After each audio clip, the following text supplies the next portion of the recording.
Welcome back to my video Titan watch. അപ്പോൾ നിങ്ങൾ നോക്കുക ഗൈസ്, എല്ലാവരും വണ്ടിയിലാണ് ലാസ്റ്റ് സോണിൻ്റെ.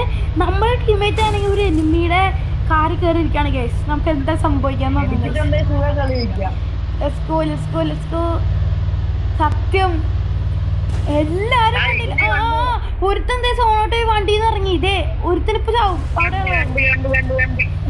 ഓ ആ ചത്തു ചത്തു. 3 പേര് ബാക്കി. ഓ ഓ ഓ ആ ഇനി ഇവര് 2 പേര് മാത്രമേ ഉള്ളൂ ബാക്കി ഗൈസ്. എന്ത് വേണമെങ്കിൽ സംഭവിക്കാം ഗൈസ്, എന്ത് വേണമെങ്കിൽ സംഭവിക്കാം. ഓ ലാസ്റ്റ് സോണിട്ട് ഓ ഓ ടീമപ്പ് ടീമപ്പ് ടീമപ്പ് ഗൈസ്. അങ്ങനെ നമ്മുടെ ടീമേറ്റ് ഇപ്പൊ ചാവുന്നതാണ് നമ്മുടെ പ്രതീക്ഷ. നമ്മുടെ പ്രതീക്ഷകൾ കടക്കോ. നമ്മുടെ ടീമേറ്റ് ചത്തിരിക്കുകയാണ്. നോട്ടർമ ഭൂ എടുത്തിരിക്കുകയാണ്.